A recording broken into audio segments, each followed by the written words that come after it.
Hello, everybody. Thank you for coming out tonight to Noise Engineering's demo of our new modules, Integra Solem and Iteritas. I'm Kris Kaiser, and this is Stephen McCaul. We are the entirety of Noise Engineering.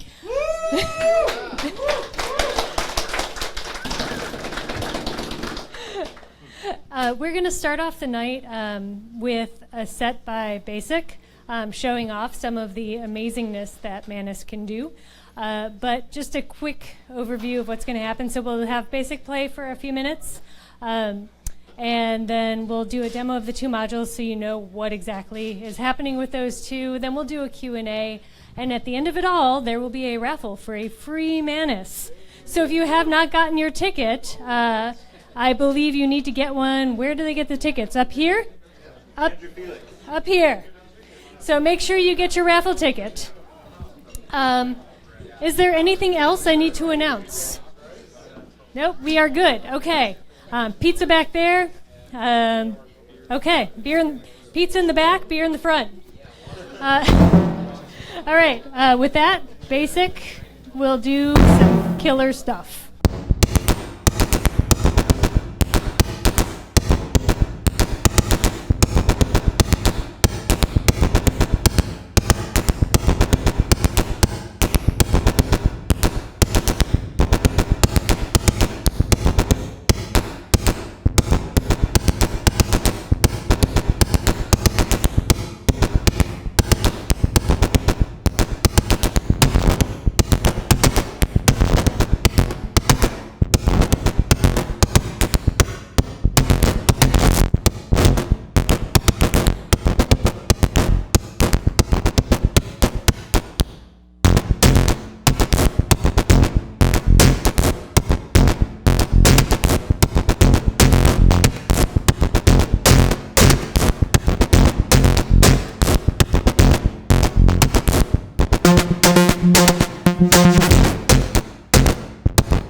Yeah, thanks everyone.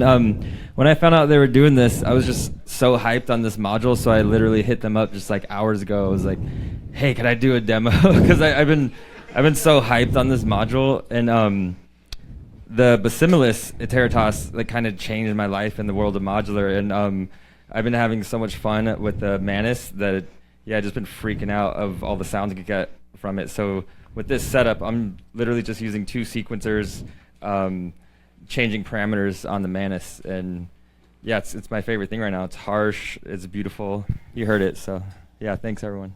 Derek? So there's only one oscillator in that entire setup, right? Yeah, that's correct. It's only one sound source is the Manus. So everything you just heard was Manus.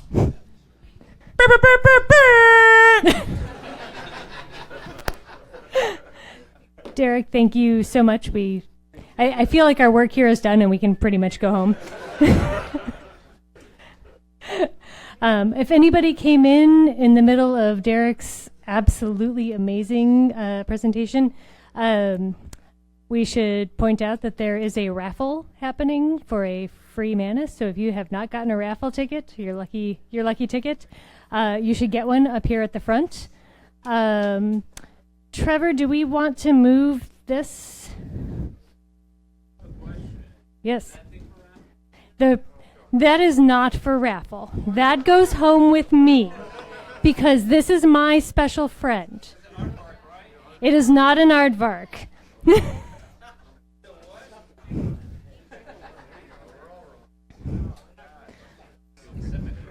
Okay, cool.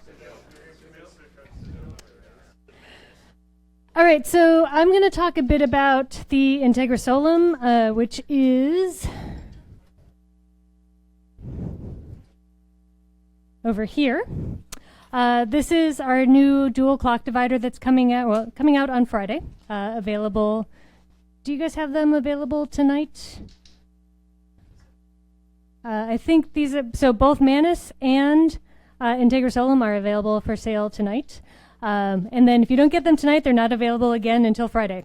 Official street date is Friday, so we are having you are among the lucky few that will be able to get them ahead of time.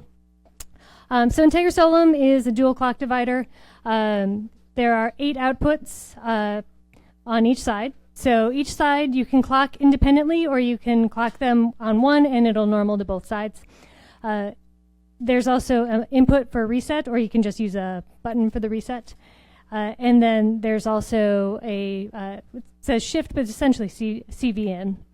And what that allows you to do is move through a cycle of up to 8 independent the trigger outs. You can cycle through them, so it's essentially a rotating clock divider. Think of it as a rotating clock divider, but 2 of them, so you have 16 outs in 8 HP, but you have 3 different modes, so divide by 2 to the n. You have one that just cycles straight through, so just a sequence, or divide by odd numbers. And then that each side can be, again, clocked independently, but also can be set independently for its mode.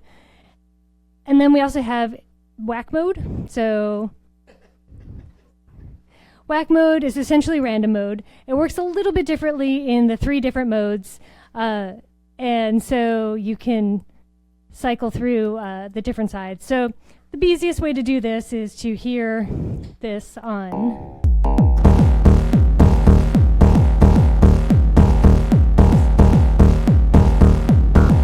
So this is 2 different BIAs and a Manus. And so I'm using these just as CVs to modulate different parameters of the 3 different oscillators.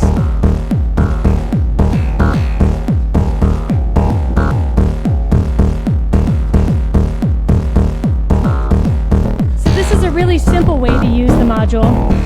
You can of course use it as triggers to trigger any triggered oscillator. You can use it as a clock divider.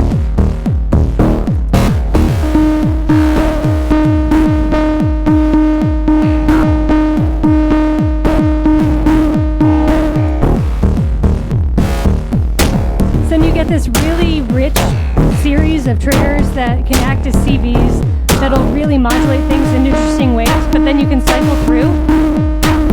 And every time you cycle through or change the modes, you get a completely different pattern of CVs.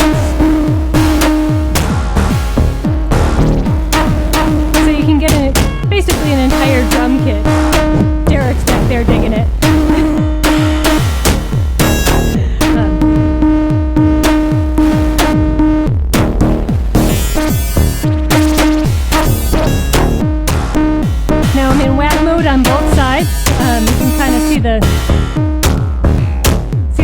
CVs are lit, so both are sort of randomized. So it'll really make it a little bit more chaotic. So we can listen to just that as CDs, or another really interesting thing to do with it is to do sort of a melodic sequence with it.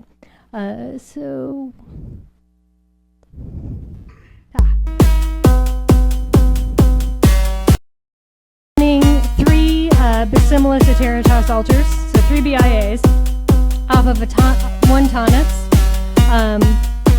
Well, let me take that back. I have an IS sequencing a tonus. It's also triggering 3 different BIAs.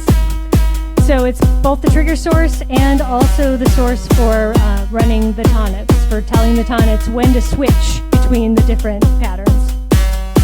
So we get some interesting melodies, and then we can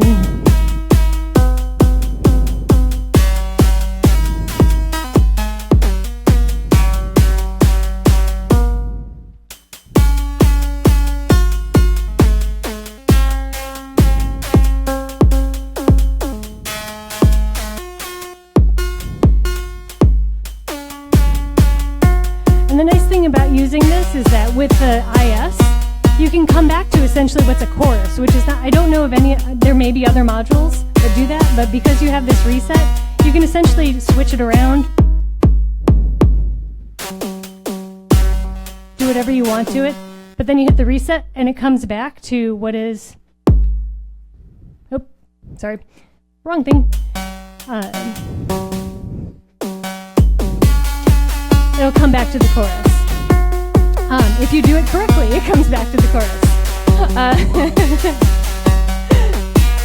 So it's a pretty effective, again, if you use it correctly, it's an effective module to use for structured, very structured sorts of musical stuff. So I really like this because it's only 8 HP. It's super flexible. There's 16 trigger outs and 6 different modes on each side that you can use totally independently. So for me, for that size, it just gives me a whole lot of flexibility. I really enjoy this one.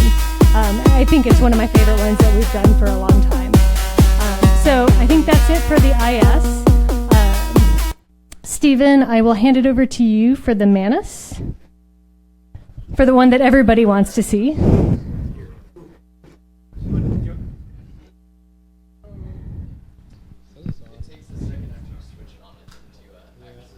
Okay, hey, there it is. So you want to see it or hear it? Oh.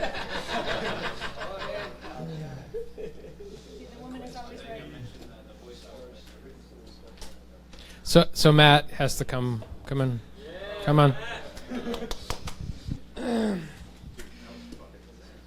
Okay, so you heard Derek's demo. Oh, well, his great performance, which was perhaps the best demo of this module that is possible. I'm going to tell you a little context about it and kind of go through the controls so you get a little bit more understanding of how it works. I asked Matt up here because he is why this module exists, essentially. So Matt and our friend Anthony Baldino, who a lot of you I'm sure know, sort of approached us to take Matt's old Bacillus and reprogram it to make it way more edgy and aggressive. And that was the sort of seed that spawned what this is. It's not, I don't think it's what any of us thought it was going to be when it started. But that's where it started. So this is Matt Lang, everyone, yes. Blame him.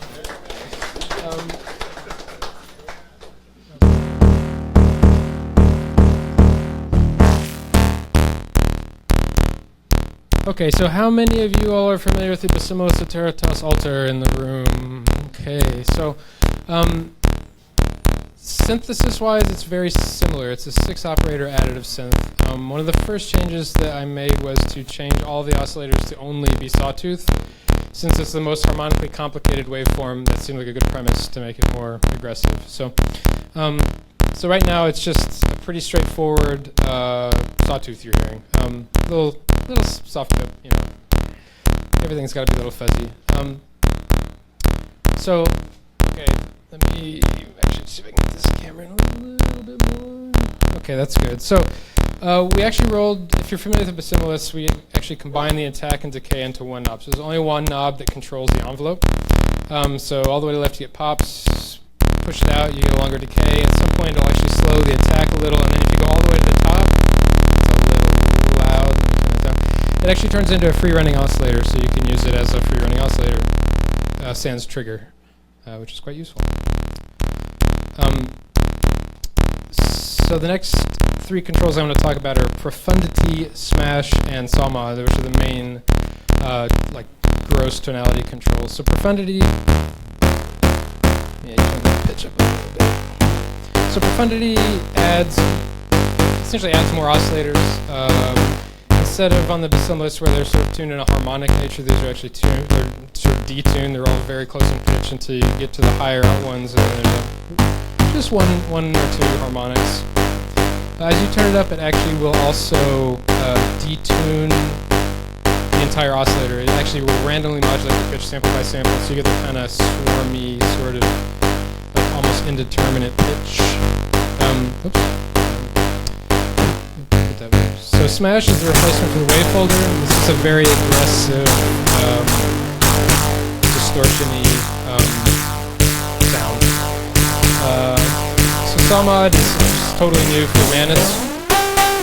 It has a sound somewhere kind of like synth mod or PWM. It's essentially just clipping sawtooths. It's pretty simple what it does. So also, next knob I will talk about is LPF.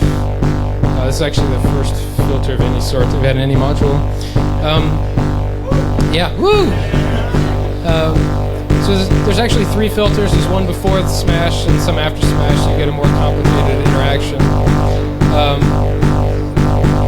It's really best with the final knob. So bash it sends the envelope to the three parameters next to it. So I'll just do that first. So because it's driving the low pass filter, you get kind of a low pass gate-y thing. But bash just allows you to route the envelope to the parameters. So dead center's off, and then left is actually a negative send, so you can get swells. Okay, so another big difference between the Basilius, so the pitch knob is now an encoder, so it's essentially, it's actually almost impossible to bump and knock significantly out of tune. But if you push it, if you just turn it, it's fine-tuned, it's very fine, it makes it very easy to tune. And if you push and turn, every notch is actually a semitone, so you can actually do like a nice octave shift, like just with a pretty straight turn.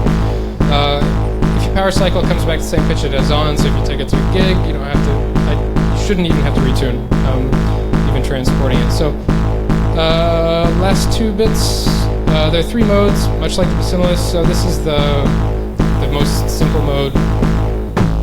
The middle mode, liquid, adds a pitch envelope, you get a lot more punchy fronts if you want to actually make kind of more drummy sounds. And then the third mode is a hear it because it's the LPF all the way down. It's just kind of a different character. It's much like on the original Basilius. The six oscillators are all phase modulating each other, so you get just kind of a different character of sound.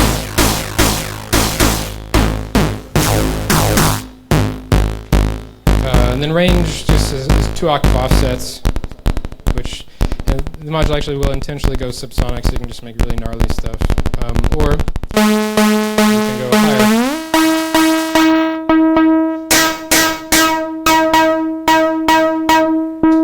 So that concludes the tour of the Manus.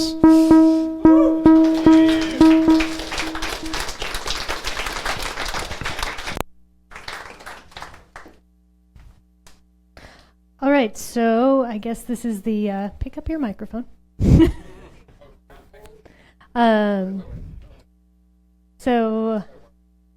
So now we have the Q&A. Do people have questions about any of this stuff?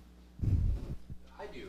So like this attack delay thing, that seems super cool. Are you like combining more of these knobs so you can just do more with one twist? That's part of it. The other, I mean,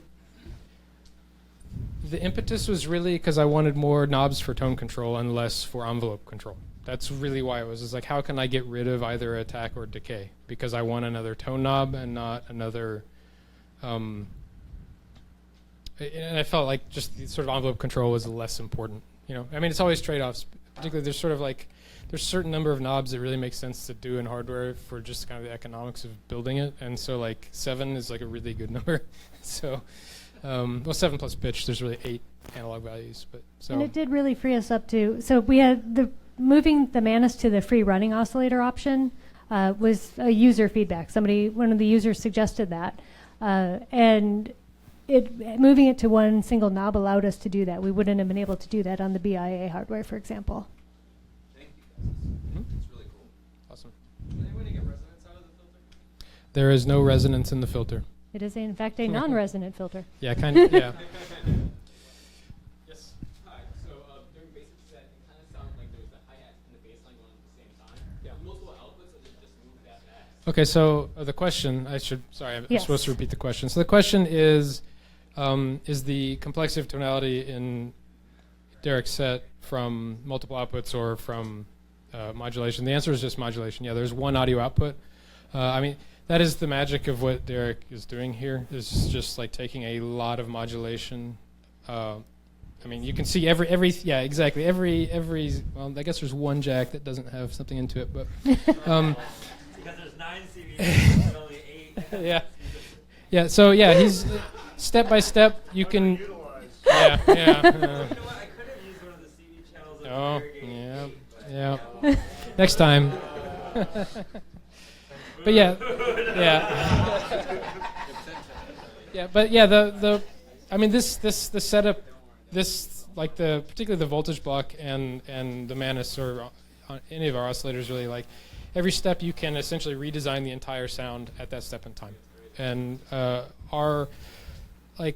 it's just sort of part of our oscillator aesthetic too, that like it's all about the modulation of it. It's not like we want to make one sound with a little control. It's like we want to give you a universe of sound in every module that you can then modulate around and do all sorts of crazy shit with. Yeah, I don't think you said this, but every single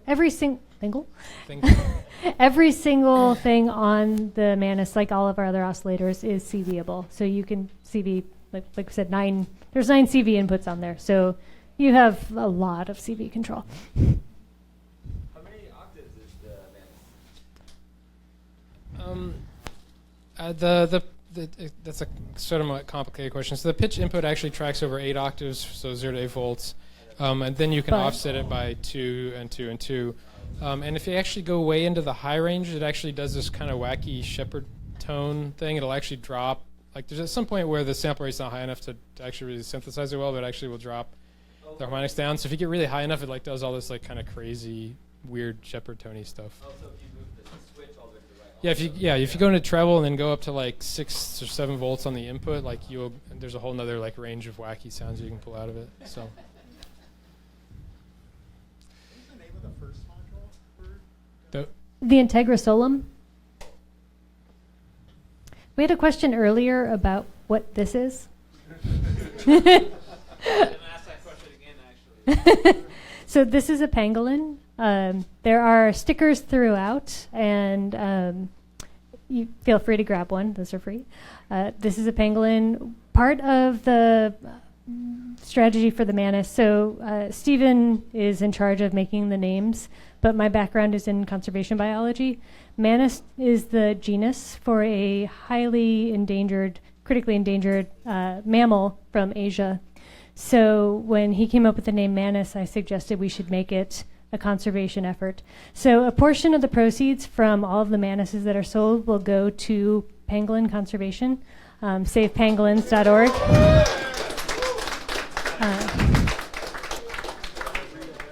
So grab a sticker, say, and remind you, hug a pangolin. There's lots of information about it on our website. You can adopt a pangolin in name, not in name. They don't actually make good pets. Please don't actually adopt a pangolin. But there's pangolin stickers, and there are also screwdrivers around. They are reversible. People seem to not notice that. So if you grab one and it looks like it's a flathead, pull it out. It's also a Phillips head. Yes, it's modular. It's a modular screwdriver. Okay, other questions? Yes, Marcus. This happens a lot in software where like you'll modulate something, you'll have a really steep curve, and it doesn't actually put that curve, and it kind of slews just a tiny bit. Is there any of that in your modules? It's very complicated, honestly. There's not a lot of slew, but there are certain latencies and certain parameters react differently. On the Bassimilus, we get a lot of questions actually about the Harmonic Cv, and like all of our modules they're all synthesis, and they can't time travel, which sounds like it should be obvious. But so like if you start the sound with the harm knob low and then bring it up, it's not actually going to do anything because all the harmonics are already done playing. So there's a lot of like somewhat complicated interactions with CVs that are often like non-trivial and can seem kind of non-intuitive, to be honest. But yeah, it's complicated, I guess, and it depends on your exact setup. And honestly, every CV sequencer in the universe has slightly different latencies, and they all interact differently with every module, which, welcome to your rack. But yeah, it's the way it is. So And we're yeah. failing at repeating questions again. Oh yeah, sorry. The question was, do the input slew / I interpret it as how weird is the latency, I guess is the way I took that. Yes. 10. Oh, a little too close. What got noise engineering into such insane sounds? Derek asks, what got noise engineering into such insane sounds? Like the stuff sticks out, it's Well, I think a lot of... new world of like digital insanity. Like So I think a lot of what Derek's getting at is that we are one of the few modular companies that's doing a lot more digital than analog. And a lot of people don't entirely realize that when they think, they're very much about in the analog. A lot of our stuff is very digital. Stephen is the software person, and so he can speak more technically about that if you care to know about that. But his background came from a lot of the DSP, audio DSP world, and so we have, that's in our back pocket. That's one of our big strengths, is that we have that sort of ability that I think few companies really rely on that as much as we do. it's kind of just like a lot of people they rehash old school sounds, and just like this world. When I first heard noise engineering, it freaked me out because it was amazing. It was exactly when Bassimilus came out. I was telling everyone this is Integra in a module. And I feel like it just is changing just what's out there, because it's wild. Like, what do you? Yeah, You too, I mean, listen this could be directly related to the fact that I listened to way too much Integra from about 1998, and well, their entire first 10 years. Derek asked what we listened to, and Yes. if you actually Well- walked into our house on a given day, you'd be amazed at how different. It's pretty wide these days. Yeah. For sure. I mean, a lot of, like, I really have no desire to release a ladder filter clone, like, right? And Eurorack, there's one of the things that really got me back interested in Eurorack is that there was a lot of really cool stuff going on. There's also a lot of like rehash going on, and some of it's better, some of it's cooler, some of it's not. There's a lot of it out there, as we all know. Can't keep track of 10% of what's going on in Eurorack anymore. So like I definitely want to do new things. Like that, I don't want to release. I mean, we have some kind of utility modules, but they kind of make sense in sort of the larger scheme of what we're doing. But one of the things that makes our modules really, like particularly the oscillators, there's a very unique characteristic sound to all of them, and it's because we use all of the oscillators that we make actually are variable sample rate. So that's not at a fixed sample rate. And the sample rate will actually track the pitch that you're inputting. And so what that does, I mean, if you're familiar with like digital aliasing, you have your, your sawtooth. It sounds great at low frequencies, and you move it up, and you start hearing all these sort of high partials that kind of start coming back down again, and that's kind of normal aliasing. Because the sample rate is always a multiple of the pitch, all of that aliasing harmonic actually will track musically. So instead of trying to get rid of the aliasing, which is kind of the standard approach for fixed sample rate technology, we just roll with it, keep all the aliasing, but then adjust the sample rate so the aliasing ends up being harmonic. And so to your ear, it tracks. You never get the partials that are moving the opposite direction. They're actually always multiples of the pitch itself, so they actually, to your ear, they're actually harmonic. So all the aliasing becomes harmonic, at least for pure tones. And then you start modulating the crap out of it and distorting it, and it goes all over the place. But the harmonics will still actually track nicely. It's not without like a oscilloscope. Well, a spectrogram and like something to contrast it with.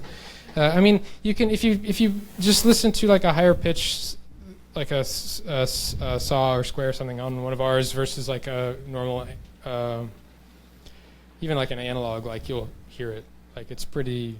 If you A/B it, you'll notice it. Right. I mean, it's different. Yeah, it's not.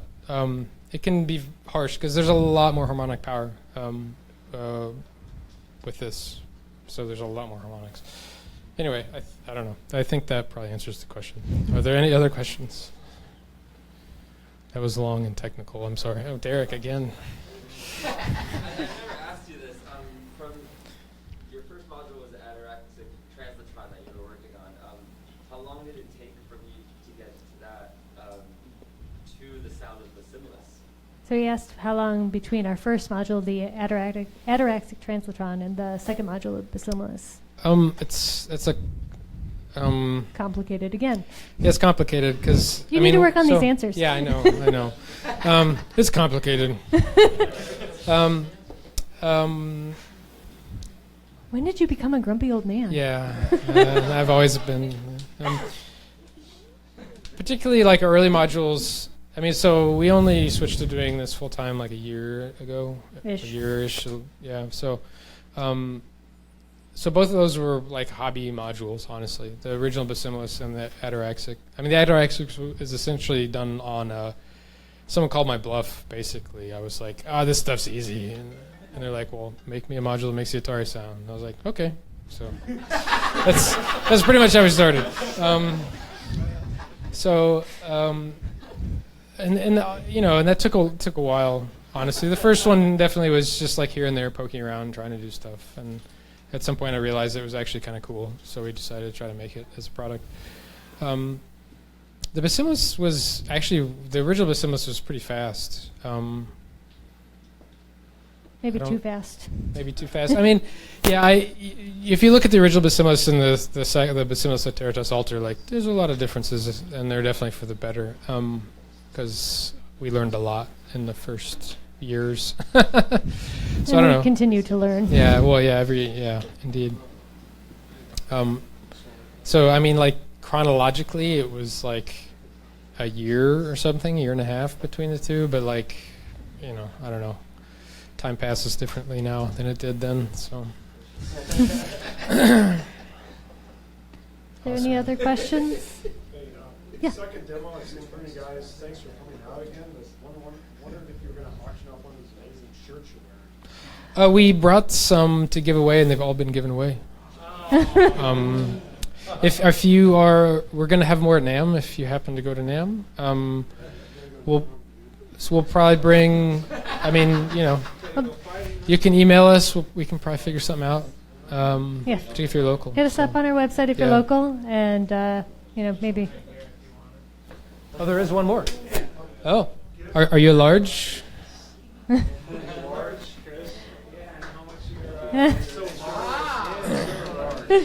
Was there Awesome. one more question back there? I thought I saw a hand back there. Huh? No, I thought there was a question back there. Yeah. Are you planning on making tweaked out lines of all your other modules or all your other oscillators? I mean, it's a smashing success so far. I mean, Not intentionally. I mean, I mean, like the one with Matt was like like he asked me about it, and I was just like, that's kind of interesting. And then like 2 days later, I woke up and basically had a sort of brainstorm about like 6 things I could change about the BI that would be cool. And so I just rolled with it, and it was really cool. We do have lots of other things coming, though. Yeah, we have a lot more modules coming. We have many things in development, I promise. Not yet. Not yet. Nothing ready for prime time. Well, there'll be a lot more stuff in January around NAMM. So that's our next big. Reveal.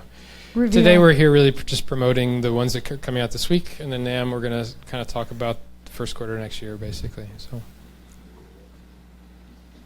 Awesome. All right, so raffle time.